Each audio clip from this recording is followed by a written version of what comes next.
Good morning. આપણે ગયા લેક્ચરમાં સ્વાધ્યાય 1.2માં જે દાખલા ગણ્યા 1.1માં જે દાખલા ગણ્યા હતા એમાં આપણે આગળ વધીશું. તો સ્વાધ્યાય 1.1માં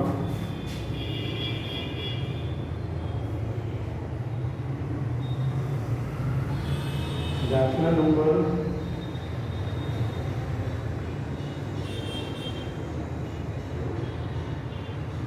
6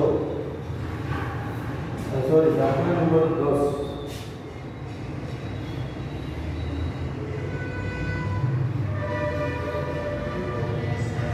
દાખલા નંબર 10 બરાબર.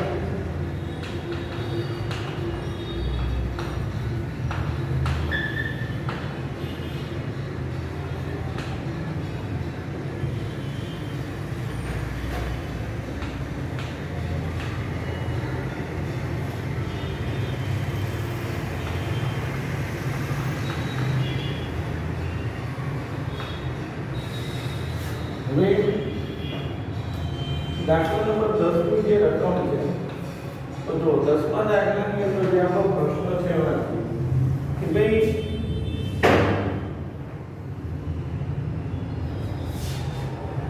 એક ઓફિસમાં 3 સ્ત્રી કર્મચારી અને 2 પુરુષ કર્મચારી. હવે 3 સ્ત્રી 2 પુરુષ કુલ 5.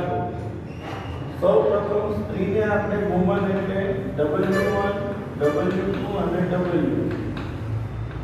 અને પુરુષને M1 અને M2 બરાબર છે.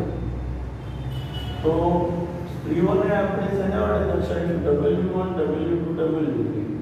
પુરુષને આપણે બરાબર છે M1 અને M2 વડે દર્શાવીએ. તો પ્રશ્ન શું છે? જો તાલીમ માટે પસંદગી પામેલ કર્મચારી સ્ત્રી હોય તે ઘટનાને A હોય. ચલો ઘટના A પસંદગી પામેલ સ્ત્રી હોય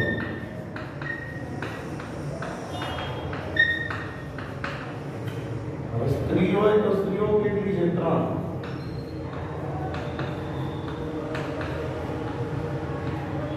W1 W2 W3 બરાબર. અને પછી આગળ વાંચો તો શું છે? ઘટના B અને પુરુષ કર્મચારી હોય તેને ઘટના B વડે. તો ઘટના B બરાબર પસંદગી પામેલ પુરુષ હોય.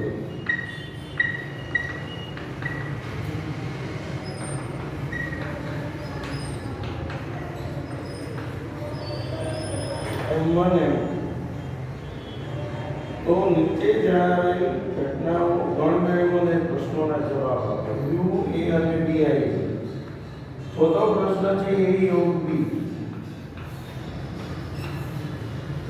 A યોગ B. હવે યાદ રાખો A યોગ B એટલે શું આવે? A માં આવતું હોય, B માં આવતું હોય અને બંનેમાં આવતું હોય. તો A અને B નું બધું જ લખી લેવાનું. તો શું આવશે?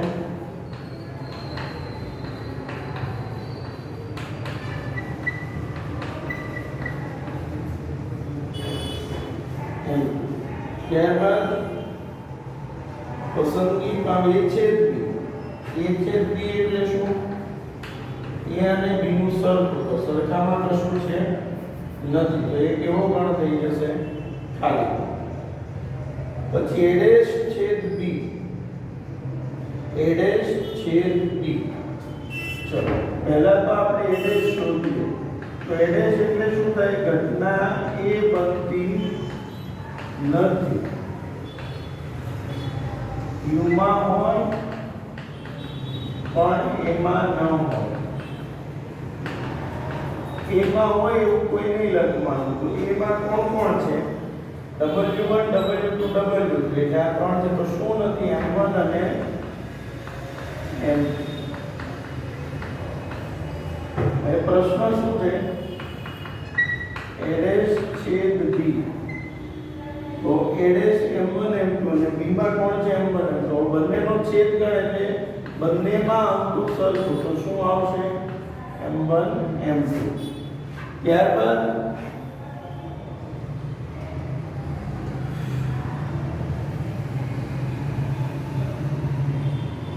ઘટનાઓ A અને B પરસ્પર નિવારક કહેવાશે કારણ ઘટનાઓ A અને B પરસ્પર નિવારક કહેવાશે કારણ હવે જો નિવારક ઘટના ક્યારે બને જ્યારે A છેદ B બરાબર ખાલી ગણો A અને B માં છેદગણ કેવો આવે ખાલી ગણો તો અહીં આપણે જો આપણે આગળ જોઈએ તો A છેદ B કેટલો ખાલી નિવારકનો મતલબ શું A અને B માં કશું સરખું હોવું જોઈએ નહીં A અને B માં કશું સરખું નથી તો કારણ લખવાનું A છેદ B બરાબર શું થાય છે ખાલી બરાબર માટે A અને B કેવી ઘટનાઓ છે પરસ્પર નિવારક પછી આઠમું A અને B વિશેષ કહેવાશે કારણ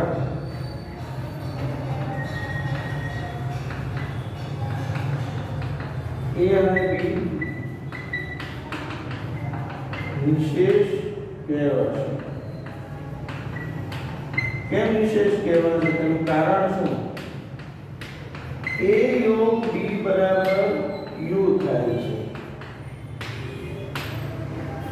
જો વિશેષ માટે શું શરત છે A યોગ B બરાબર U થવું જોઈએ અને નિવારક માટે શું છે A છેદ B બરાબર ખાલી તો A યોગ B આપણે કરીશું A યોગ B માં 5 છે જે U માં છે એટલે A યોગ B બરાબર U થાય છે માટે A અને B કેવી ઘટનાઓ છે પરસ્પર નિશેષ એટલે નિવારક માટે શું શરત છે A છેદ B બરાબર ખાલી ગણ થવું જોઈએ બરાબર છે અને નિશેષ માટે શું શરત છે A યોગ B બરાબર U થવું જોઈએ તો A અને B પરસ્પર નિવારક પણ છે અને પરસ્પર નિશેષ પણ છે બરાબર છે ચલો હવે એની પછી દાખલા નંબર 11 અહીંયા આપણો આ 10મો દાખલો પૂરો થયો બરાબર છે હવે 11મો જે દાખલો છે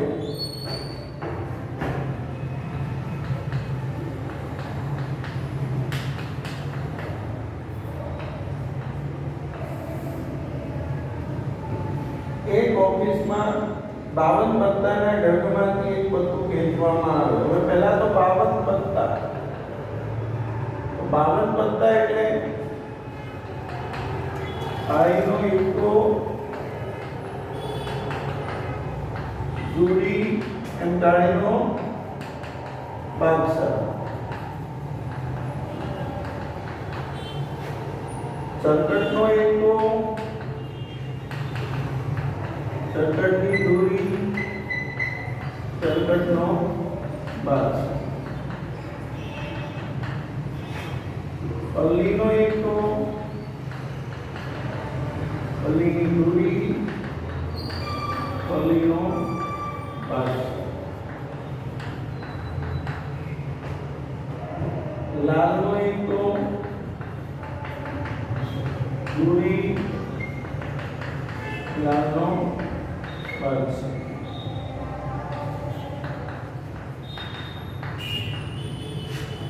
તો આ થયા 52 હવે પ્રશ્ન શું છે જો ખેંચવામાં આવેલું પત્તું કાળીનું હોય તે ઘટનાને A વડે પત્તું કાળીનું હોય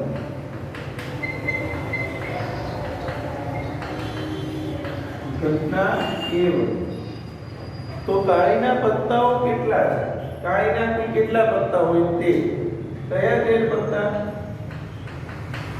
કાળીનો એકકો દૂરી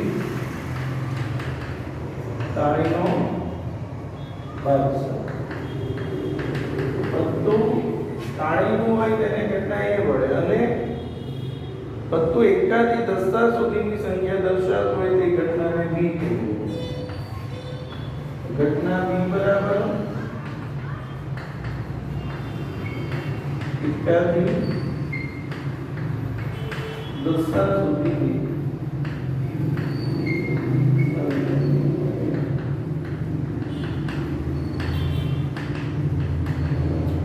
હવે એકાથી 10 એટલે કાળીનો એકો, દૂરી અને કાળીનો દસો. એકાથી દસા એટલે બધામાં આવશે. ચરકટનો એકો, દૂરી, ચરકટનો દસો. ફલીનો એકો, દૂરી અને ફલીનો દસો. લાલનો એકો અને લાલનો દસો. તો આ રીતે આપણને આ ત્રણ પ્રશ્નો મળ્યા. હવે પ્રશ્ન શું છે આગળ એકાથી દસા પછી? તો નીચેની ઘટનાઓ દર્શાવતા ગણ લખો યુ, પછી એ, પછી બી. ત્યારબાદ એ યોગ બી. એ યોગ બી. એ યોગ બી નો મતલબ શું છે? એમાં આવતું બધું લખવાનું અને બી માં આવતું છે. બરાબર. તો હવે એમાં તમે જુઓ તો કાળીના 1 થી 13 બધા છે. તો કાળીના 1 થી 13 આવી જશે એટલે એમાં એકાથી દસા આવી ગયા. બી માં બીજા બધા છે. તો જો આપણે કાળીના 13 લખવા પડશે કારણ કે એમાં કાળીના 13 બધા છે અને બી ની અંદર ચરકટ, ફલી, લાલના 10 10 બધા. એટલે આપણી જે ઘટના છે એ યોગ બી શું થશે? તો કે કાળીનો હું કાળીને સ્પેડ કહીશ. મેં તમને આગળના લેક્ચરમાં સમજાવ્યું હતું. સ્પેડ એટલે કાળી, એટલે કાળીનો એકો, કાળીની ધૂળી એમ કાળીનો રાજા. ચરકટને શું કહીશું? ડાયમંડ. તો ડાયમંડ એકો, ડાયમંડ ધૂળી એન્ડ ડાયમંડનો દસો. પછી ફલી એટલે ક્લબ, લાલને શું કહીશું? હાર્ટ. તો હાર્ટ ગોળો કિક્કા, હાર્ટ ધૂળી અને હાર્ટ દસતા. બરાબર છે. આપણે આગળ પણ આ તમને મેં ક્યારે સમજાવ્યું શરૂઆતમાં ત્યારે કીધું હતું કે આપણે થોડું યાદ રાખવું પડે તો ચાલુ. હવે આગળ a છેદ b. a છેદ b એટલે a અને b માં આવતું સરખું. હવે તમે મને એમ કહો કે a અને b માં સરખું શું દેખાય તમને? તો a અને b ની અંદર સરખામાં કયા પત્તા છે? તો કે a અને b માં સરખા કાળીના પત્તા છે. તો a છેદ b. તો a અને b માં સરખું શું છે? કાળીનો એકો, દૂરી અને કાળીનો દસો. આ 10 પત્તા બંનેમાં સરખા. ત્યાર પછી b ડેશ. હવે b ડેશ એટલે શું થાય? ઘટના b બનતી નથી. b માં આવતા હોય એ કે નહીં લખવાના. બરાબર. બધા પહેલા તો કોપી કરી લેજો. બરાબર. હવે આપણે b ડેશ.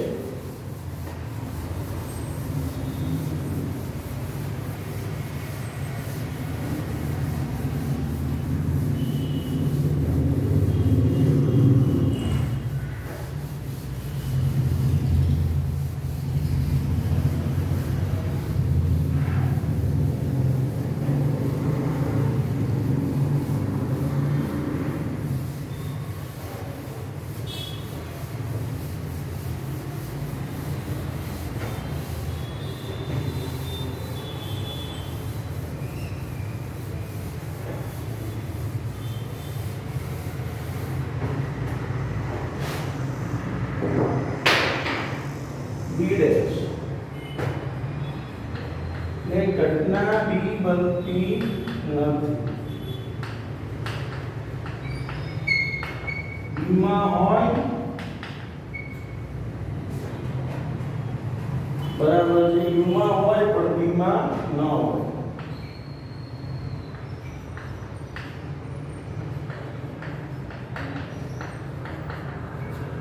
હવે b માં કયા પત્તા છે? બધાના દસા સુધી. એટલે શું નથી? તો બધાના ગુલામ, રાણી અને રાજા. તો પહેલા શું આવશે? સ્પેડ. બરાબર. કાળીની ગુલામ. ગુલામને શું કહેવાય? જોકર. બરાબર છે. ગુલામ પછી રાણી અને રાજા એટલે કિંગ. પછી DJ DQ DQ CJ CQ CJ અને HJ HQ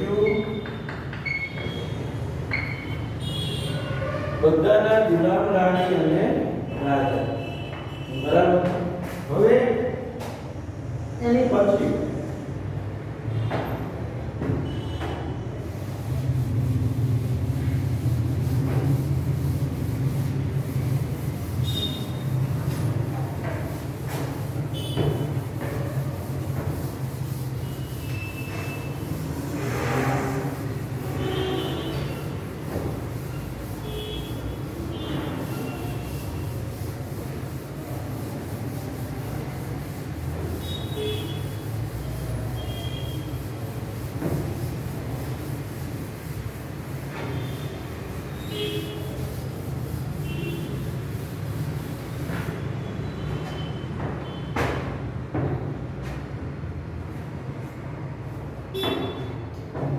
દાખલા નંબર 12.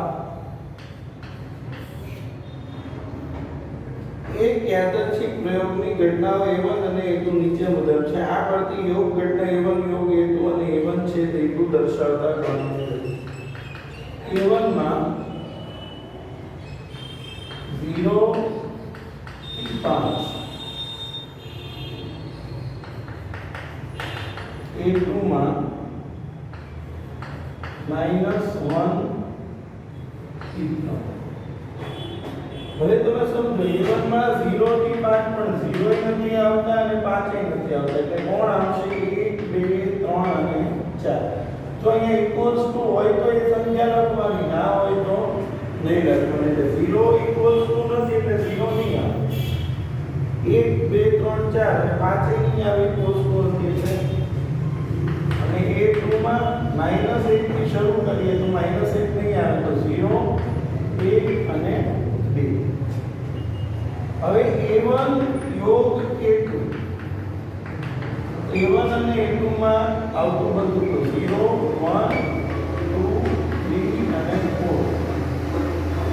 A1 છેદ A2 તો છેદમાં સરખું માત્ર કોણ આવે છે? 1 અને 2. ત્યારબાદ A1 દાખલો એક યાદચ્છિક પ્રયોગની ઘટના A1 અને A2 નીચે મુજબ છે. આ પરથી A1 યોગ A2 A1 છેદ A2 દર્શાવતા ગણ મેળવો. હવે A1 માં 2 થી 6, A2 માં 3 થી 9, 2 થી 6 2 આવશે, 3 આવશે, 4 અને 5. 6 નહીં આવે પોસ્ટપોન નથી. A2 ની અંદર 3 નહીં આવે, 4 5 6 7 અને 8. હવે યોગ ગણો. યોગ એટલે બધું. તો ક્યાંથી શરૂ કરીશું? 2 થી ક્યાં સુધી? 8 સુધી.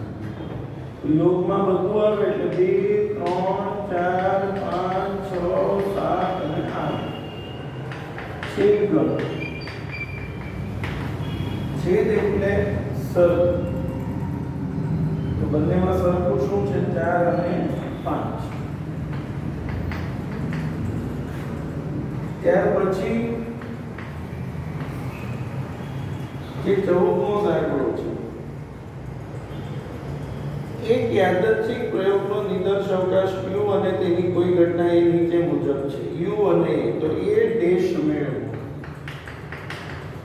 બરાબર. U માં 0 1 2 3 અને 20 સુધી અને A માં 2 4 અને 6. હવે A ડેશ મેળવો. A ડેશ નું અર્થઘટન શું થાય? A ડેશ એટલે ઘટના એ બનતી નથી. યુમાં હોય પણ એમાં ન હોય. એમાં હોય કે નહીં આવે? એમાં કોણ કોણ છે? યુમાં હોય પણ એમાં ન હોય. એમાં કોણ છે? 2 4 છે. એટલે શું નથી હવે લખવાનું? તો 0 1 3 8 7 8 9 10 11 12 13 14 15 16 17 18 19 પછી સોરી અહીંયા 10 સુધી સંખ્યાઓ છે. આપણે 20 લખી દીધી છે તો 10 સુધી જ આવશે. આની કોઈ જરૂર નથી. મને જે 20 છે અને છેલ્લે 15 નો દાખલો તો એક યાદચ્છિક પ્રયોગનો નિદર્શકાંશ u અને તેની કોઈ એક ઘટના નીચે મુજબ વ્યાખ્યાયિત થાય છે. ઘટના એની પૂરક ઘટના એડેશ મેળવો. હવે u માં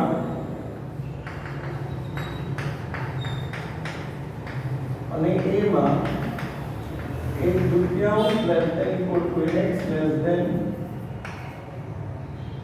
1. और તમે યાદ કરો આપણે જે છેલ્લે ઉદાહરણ ગણ્યો તો આની આગળ ત્યારે આવો એક દાખલો આપણે ગણ્યો તો ત્યારે ખાસ સમય કીધું. પહેલા આ કયો અંતરાલ છે? સમૃદ્ધ એટલે 0 આવતો નથી અને 1 આવતો નથી.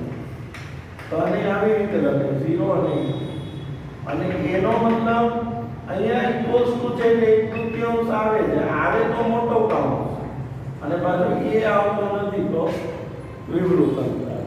નથી આવતો જો આવે છે તો તમારે મોટો કાઉન્સ આવે અને ના આવે તો ના. અહીંયા ઇક્વલ્સ ટુ છે એટલે અહીંયા મોટો કાઉન્સ કરીએ. હવે આપણે આ વસ્તુને સંખ્યા રેખા ઉપર પણ શીખેલા છીએ. પહેલા u 0 થી 1 આ u છે. પછી એમાં 1/2 એટલે અહીંયા પહેલા આવશે 1/2 થી 1 સુધી.